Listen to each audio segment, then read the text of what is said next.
Si le toit ne nous tombe pas sur la tronche, on a du bol. Bonjour à toutes, bonjour à tous et je suis très heureux de vous retrouver sur Passion Autosport du Var pour cette nouvelle émission consacrée à nos vidéastes.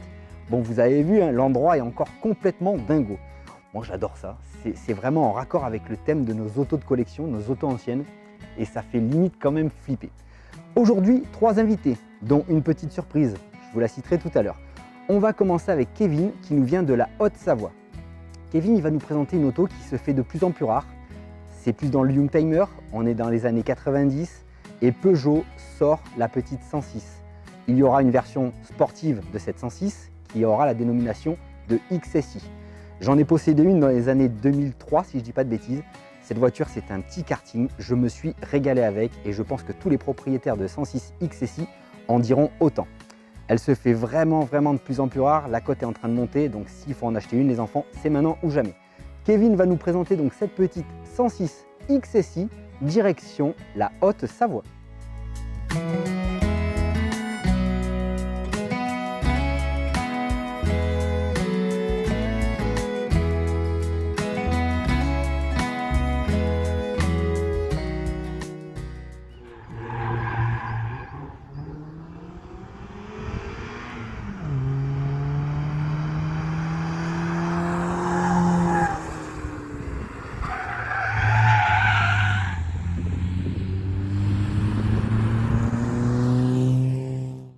Salut à toutes et à tous. Alors avant de me présenter, je tenais à remercier Mathieu pour m'avoir donné l'opportunité de présenter ma voiture sur sa chaîne Passion Autosport du Var, auquel je suis particulièrement fan parce que j'adore ce que tu nous proposes, ce que tu nous montres, voilà, les véhicules de passionnés et de faire vivre cette passion à travers ta chaîne.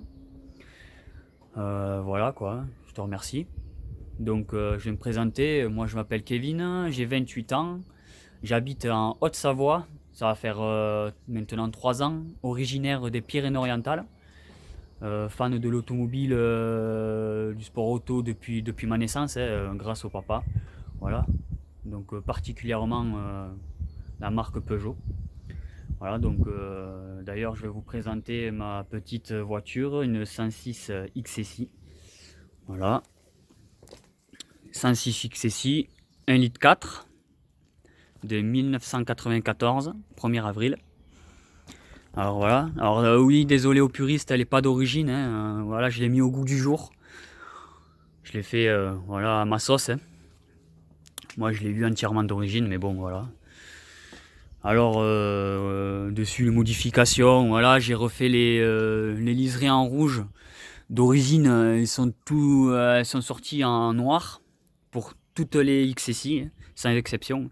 Moi, je les ai fait en rouge, voilà, je trouve que ça ressort bien. Hein. Ça fait joli, ça fait un petit rappel du monogramme XSI et puis de la GTI. Hein. J'ai mis des roues en 15 compo motive MO05. Voilà, décranté à l'arrière, ressort court à l'avant. Donc voilà. Hein. Train avant, rien de particulier d'origine avec frein à disque ventilé. Voilà. J'ai fait peindre les roues en gris perle EVE qu'on peut retrouver sur la couleur d'origine des jantes de 205 GTI et 309 GTI. Voilà. Rétroviseur aussi pas d'origine, ceux de la 1,6 litre à coquille, même couleur que la carrosserie. Sur les 1400 ils sont noirs, entièrement noirs. Ainsi que la poignée de porte aussi, hein, c'est ceux de la 1,6 litre d'origine, on les voit pas, ils sont à l'intérieur hein, et ils cassent tous, donc on met tous ceux de la 1,6 litre. Alors train arrière, bon rien de particulier, j'ai rien fait, juste décranté avec un amortisseur Bichstein, frein à tambour, hein, voilà à l'ancienne. Hein.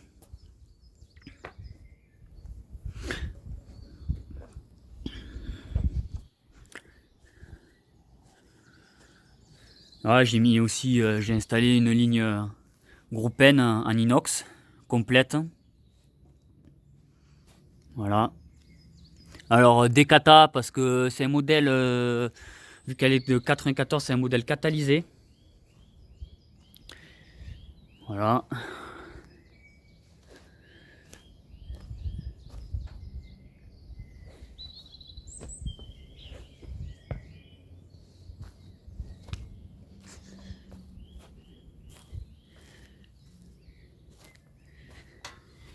Alors 106 XC6 phase 2. Sa couleur c'est le gris quartz. Personnellement je la trouve magnifique comme ça. Vraiment, moi c'est la première que je vois de cette couleur. Voilà. Moi j'adore cette couleur, elle est magnifique. Phase 2, pourquoi on les reconnaît aux phase 1 et aux phase 2? Les pare-chocs. Alors les phases 2 ont la moulure noire rajoutée avec la grille à nid d'abeille. Les phases 1 n'ont pas la moulure et n'ont pas les grilles d'abeille. Voilà. Alors j'ai mis les caches cibiers aussi parce que j'ai pas envie de casser mes longues portées. Ça devient introuvable. Puis les miens ils sont jaunes d'origine. Voilà. Je vais vous montrer l'intérieur.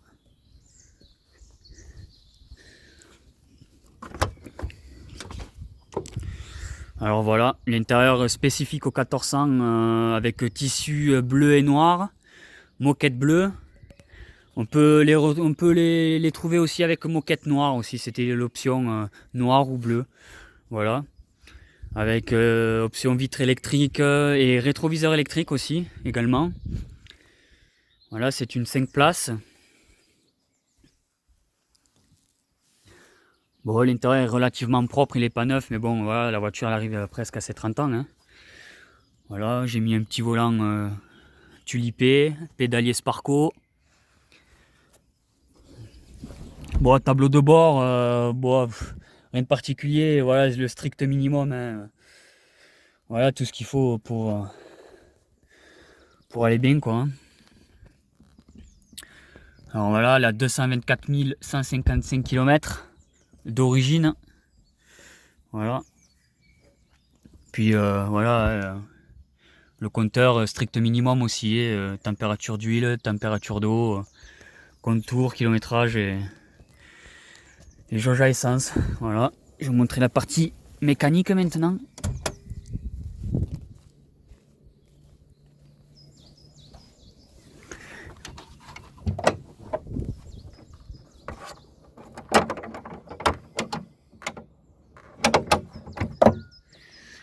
Alors voilà, un 1360, comme je vous ai dit, moteur modèle catalysé, 95 chevaux.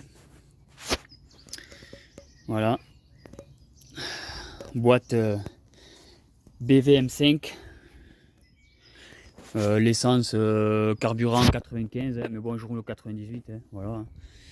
Le moteur entièrement d'origine, j'ai juste mis un filtre à air Gring, voilà, pour qu'elle respire mieux dans sa boîte d'origine. Collecteur d'échappement d'origine aussi, mais je compte mettre un petit 4 en 1, voilà, pour que ça ronfle un peu plus. Hein.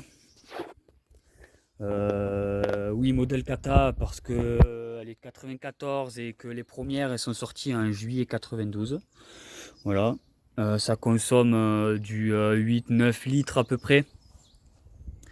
Voilà, donc bon, moi c'est ma voiture week-end, hein, voiture du plaisir, je la sors uniquement quand il fait beau. Voilà. Puis c'est une voiture que j'essaye de refaire petit à petit. Voilà, j'essaie de la mettre le maximum état neuf quoi. Je vais la mettre en route.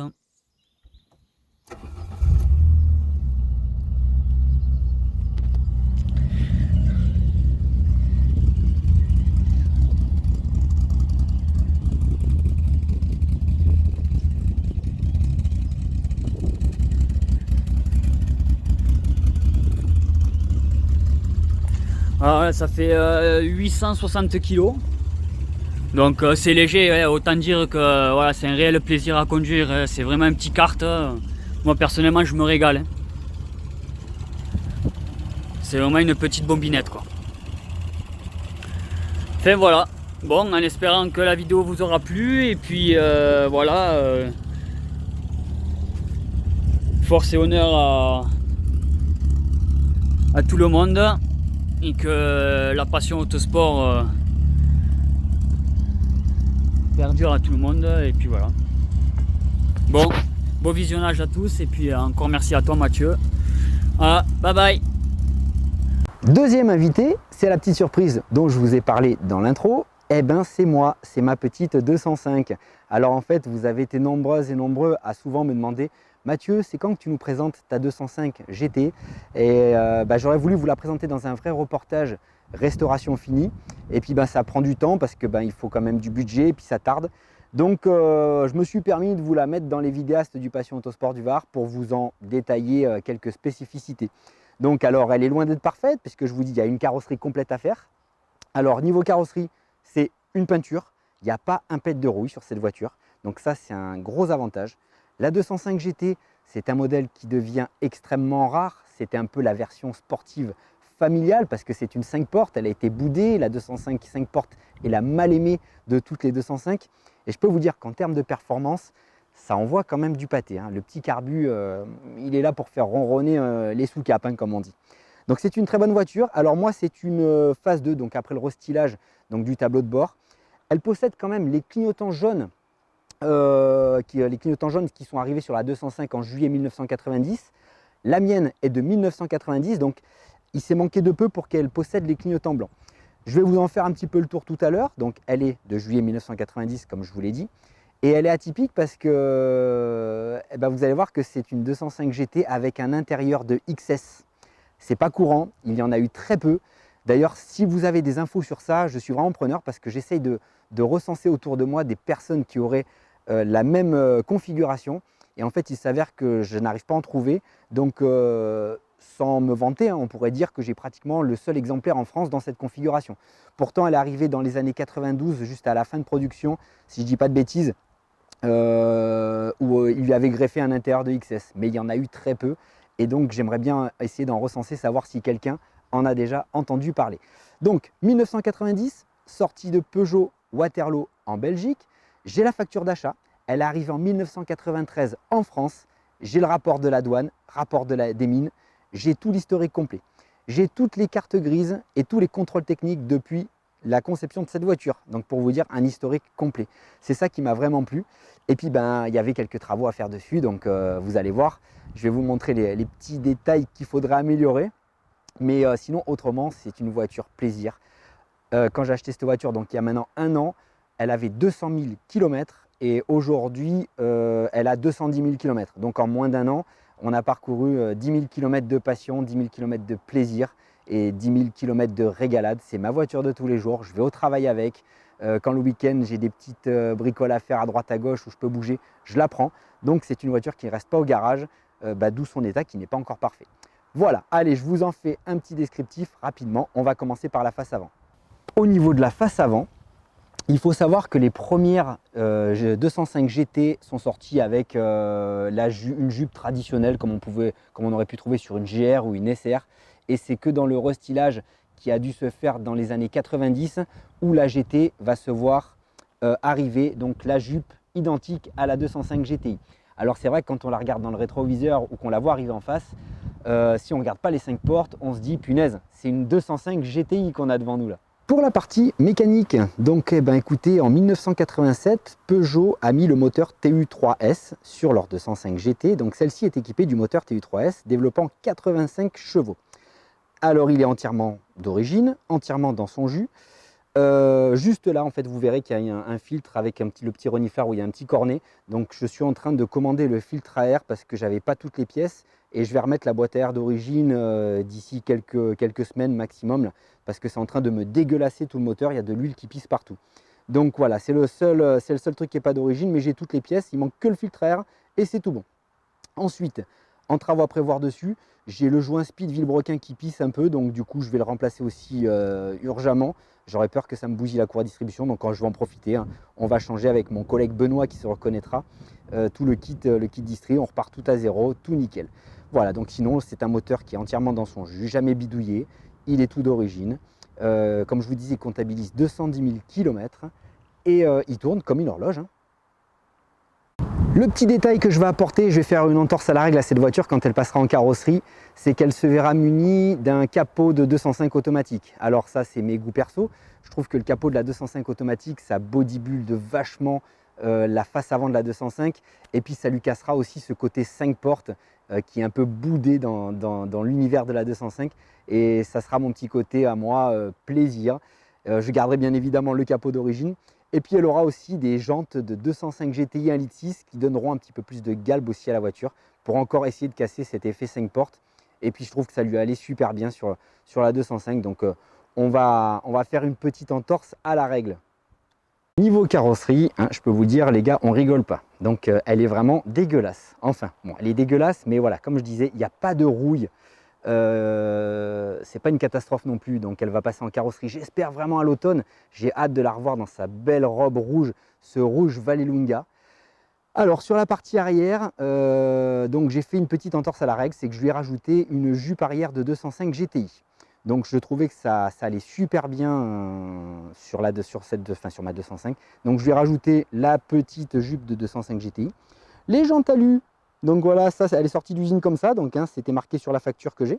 Donc en 1990, elle avait les jantes alu.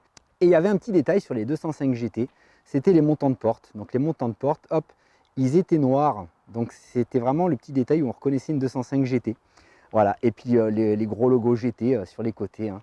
Donc voilà pour le petit tour de carrosserie. Alors on se moque pas, hein, on rigole pas. Ma belle. La mienne a une particularité, c'est qu'elle a un intérieur de 205 XS.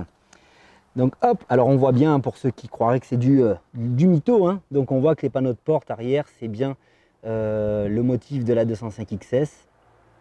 Et il en est sorti une petite poignée de figues.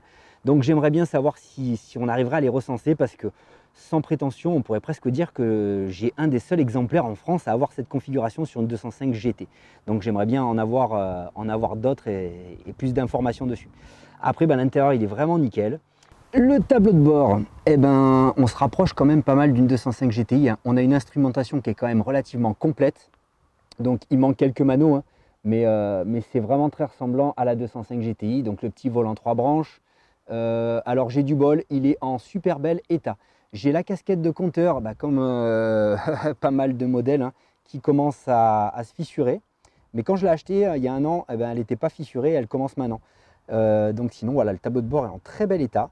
Et on voit bien sûr les sièges de la XS aussi à l'avant, avec les panneaux de porte. Hop, voilà, comme ça vous pouvez faire le tour. Alors je vais vous montrer un petit détail aussi, vous allez râler les propriétaires de 205 parce que c'est quelque chose qui casse régulièrement et moi pour le coup c'est la première fois que j'ai une 205 où il n'est pas cassé. Tout le monde connaît cette fameuse boîte à fusibles qui sur la plupart des 205 ont toutes rendu l'âme. Et bien sur celle-ci, surprenant mais il est fonctionnel donc ça marche, c'est pas cassé. Alors hop, ici vous voyez on a une petite molette donc, qui sert du réglage, on a le petit starter et la casquette de compteur qui est voilà, fissurée juste à cet endroit. Alors c'est pas catastrophique mais ouais, ça sent pas bon pour la suite quoi. Hop, je vous montre l'intérieur. Donc alors au niveau de la sellerie, eh ben, c'est dommage, j'ai un siège qui est niquette ici. Hein. Deuxième truc qui est assez exceptionnel dans une 205, c'est la boîte à gants. Alors la boîte à gants qui n'est pas cassée, mais alors attention à manipuler avec précaution. Donc je peux vous dire que ça j'y fais attention parce que la plupart ça casse. Bon après moi je suis assez quelqu'un de prudent, j'ai un petit extincteur ici au cas où. Et puis ben, vous pouvez voir, hein, les moquettes sont en super bêta. Je vous dis en fait intérieur c'est dommage, hein, à part ce siège, vous voyez c'est chouette. Hein. Ça lui allait super bien cet intérieur de XS quand même. C'était quand même vraiment quelque chose de sympa. Et oui le truc aussi qui est pas facile à trouver, donc j'ai la petite horloge qui est juste ici, hein, et donc elle est fonctionnelle. Ça aussi c'est de plus en plus rare de voir une horloge fonctionnelle sur la 205. La plupart elles ont rendu l'âme. Hop, voilà, les panneaux de porte. Voilà, allez, je vous fais faire un dernier tour de carrosserie.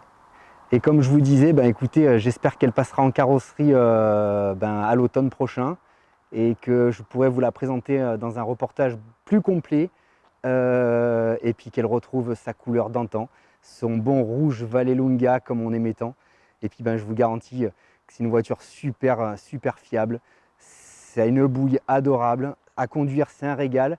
C'est un peu moins ferme qu'une 205 GTI, mais en termes de châssis, ça tient le pavé. Elle se place super bien. C'est vraiment une auto que j'adore. Hein. Moi, de toute façon, vous savez l'amour que je porte pour la 205 et puis ben, je ne suis pas prêt de m'en lasser. Voilà, par contre, comme on dit, hein, dans une passion, ben, il faut souvent un budget. Et puis ben, le budget, ben, on ne l'a pas toujours forcément. Donc j'espère l'avoir rapidement. Et comme ça, je vous la représenterai hein, avec une belle robe, une robe de soirée comme on dit. Je vous emmène faire un tour en 205 GT.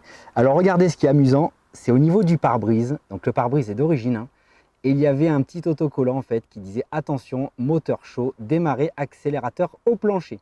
Donc vous allez voir que ça démarre comme une horloge. Donc là je suis bien chaud parce que du coup j'ai roulé avec. Et voilà. Je vous dis une horloge cette voiture. Une horloge. On est dans la 205. On va fermer les vitres sinon vous allez rien entendre. Et oui, la 205 GT de ma génération avait les vitres électriques de série. Et ça, c'était très bien. Le toit ouvrant aussi. Alors vous savez, c'est un toit ouvrant avec une décompression. Et il ne fuit pas, tout fonctionne nickel. Donc alors ça va pas être facile parce que je pense que la caméra va se barrer. Et vous allez voir en fait que la GT, elle a un petit bruit qui est quand même atypique. Et ça prend les tours comme pas possible. Alors attention, moteur, radio. Ça devrait être remboursé par la Sécu, la carte grise.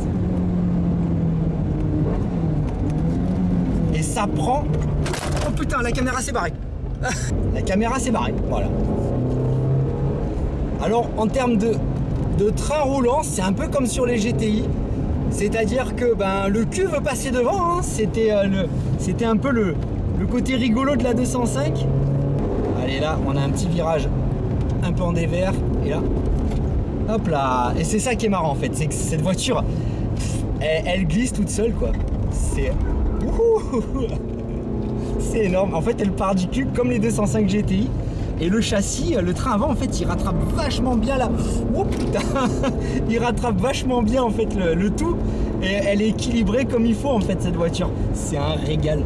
J'adore. Bisous. Ah, ça fait du bien. Bon alors, ça vous a plu cette 205 GT? Bon en tout cas pour moi c'était un plaisir de vous la présenter. Alors j'ai été assez bref, hein, j'ai pas été dans les détails, on a été dans les grandes lignes. Mais c'était juste pour vous donner un avant-goût d'un futur reportage qui sera fait sur ma 205 GT quand elle sera entièrement finie. Carrosserie, mécanique, il ne reste pas grand chose comme je vous l'ai dit.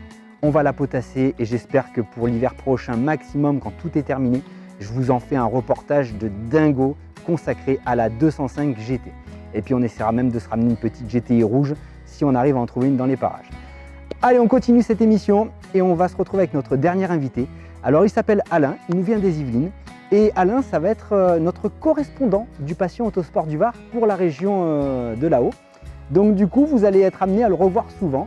Alors il aurait dû nous faire un reportage sur de l'alpine, mais malheureusement, comme il va nous expliquer dans sa vidéo, la crise Covid est passée dans son secteur et donc le reportage a été reporté, pour parler poliment. Donc il nous a sorti une vidéo du tiroir et dans cette vidéo c'est marrant parce que du coup ça va nous faire un peu voyager. Ça va nous rappeler les rassemblements du dimanche, vous savez, où on se réunissait tous autant que nous sommes passionnés d'automobile ancienne, où on était là sur un parking, sur un lieu d'exposition pour partager notre passion. Et là, il va nous emmener justement sur un rassemblement qui s'est passé avant la crise sanitaire. Et puis c'est intéressant parce qu'il va nous détailler quelques modèles. Et vous allez voir, on a une petite américaine, j'en ai jamais vu de ma vie. C'est très intéressant. Et donc, comme je vous disais, Alain va être notre correspondant et vous allez être amené à le voir beaucoup plus souvent. Voilà, allez, je vous laisse avec Alain qui nous vient des Yvelines. Et j'ai le soleil dans la gueule, j'y vois plus rien.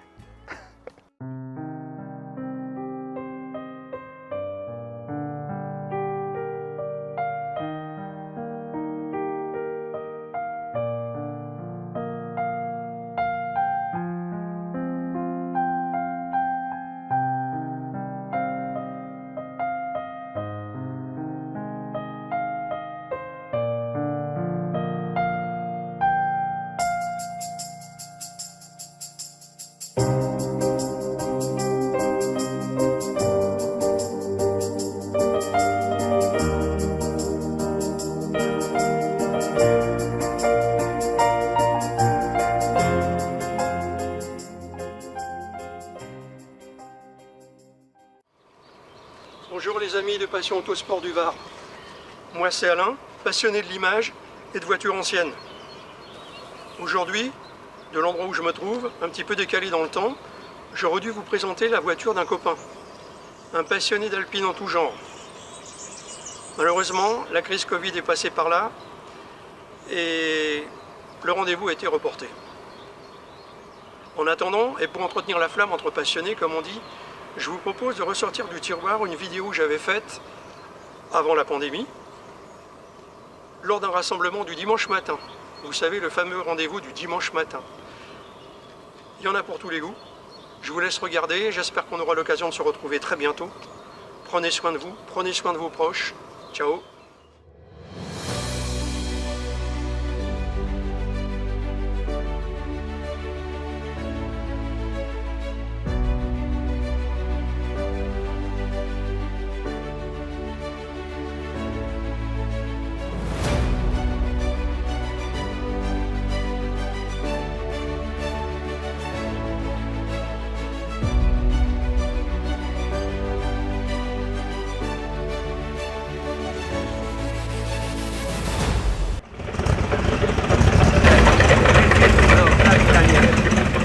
Maison Lafitte, depuis sa création il y a de ça 23 ans, est devenue un incontournable des rendez-vous des voitures anciennes. Là on y retrouve les passionnés qui échangent les souvenirs. Vitesse, catalogue, 85 km/h. Je peux te dire que ça roule jamais à 85 km/h.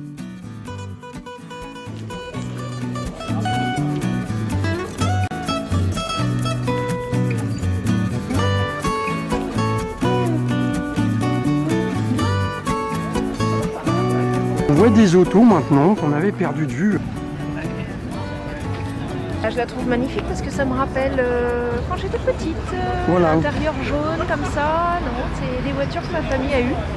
C'est génial. C'est sympa. Retour en arrière, c'est top. Il y en a vraiment pour tous les goûts. Une R12 qu'on voit rarement dans les rassemblements aujourd'hui. À ses côtés, c'est Citroën qui a pris la place. Arrivé ce matin avec l'idée de ramener un reportage exclusif sur une ou deux voitures, autant vous le dire de suite, je vais réviser mes plans, tellement il y a d'autos à découvrir. Alors choisir, d'accord, mais laquelle? Il est à peine 11 h et déjà le parking affiche complet.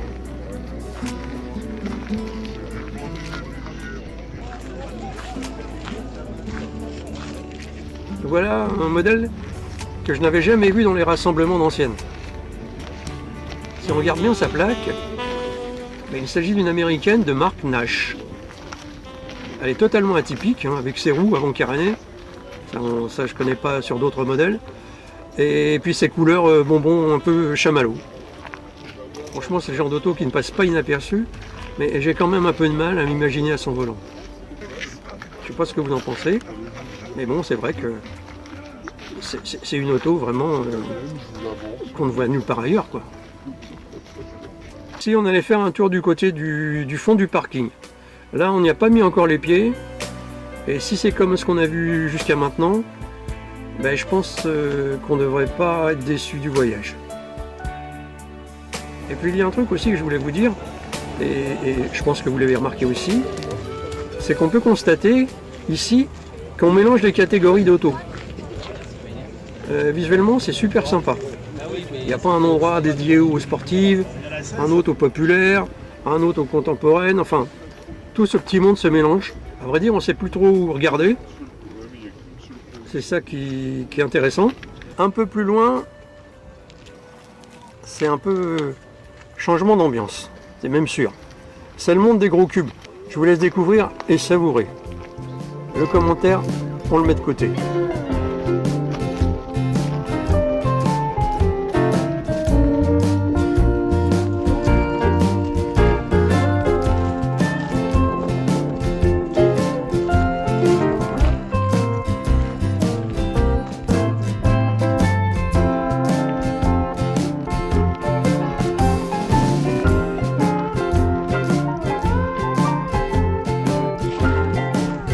Ce qui est sûr, c'est qu'on n'a pas fini d'écarquiller les yeux, et comme il en faut pour tous les goûts, je vais vous dire que la balade, elle est loin d'être finie.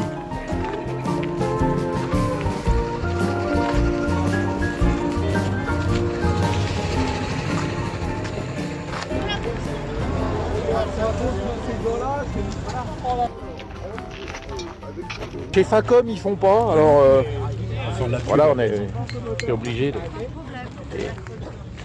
Le petit bruit qui va Tu bien. l'as bien?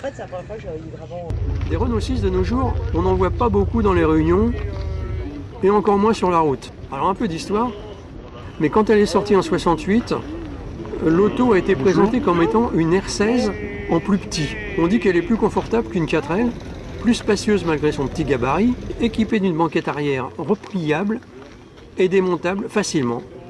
C'est un peu comme la R16. Le levier de vitesse, lui, est toujours au tableau de bord, comme sur la R4. Pas de dépaysement de ce côté-là. En tout cas, les deux autos qu'on voit là, c'est sûr, hein, elles font honneur au modèle. Et pas sûr qu'il en existe encore beaucoup de roulantes dans cet état. Autre ancienne des années 70, la R17 TS. Et là, j'ai pas compris pourquoi cette auto-là, elle n'a jamais accroché les amateurs de sportives. Elle a un design original, elle dispose d'une mécanique 1600 qui va bien, et là, il faudrait qu'on m'explique. On reste dans la catégorie des sportives, et on va aller voir, tiens, cette belle italienne. Alors, vous l'avez reconnue, c'est un coupé Berton, de chez Alfa Romeo. Et ça date des années 70. Je me rappelle pas de cette couleur-là. C'est le Avorio en catalogue.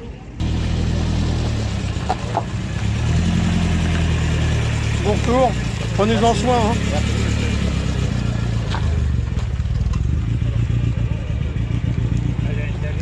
Parmi les anglaises présentes, jusqu'alors on n'avait pas vu de Mini, ça c'est rare.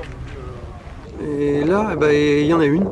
Allez, on va aller voir la bête parce qu'en général, c'est pas mal. Le mec m'avait filé un accord.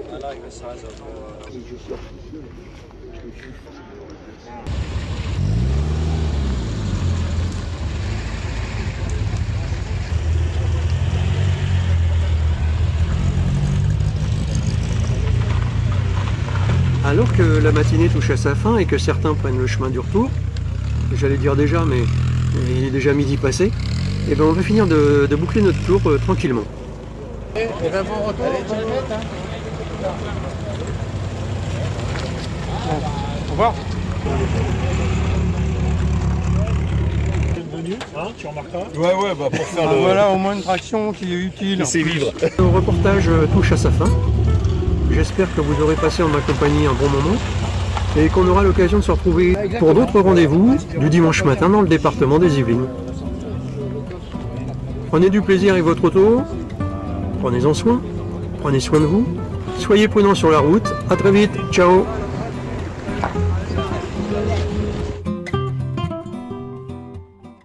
Cette émission touche à sa fin, j'espère que ça vous a plu. Merci à Kevin et Alain pour l'envoi de leurs vidéos, c'était extraordinaire.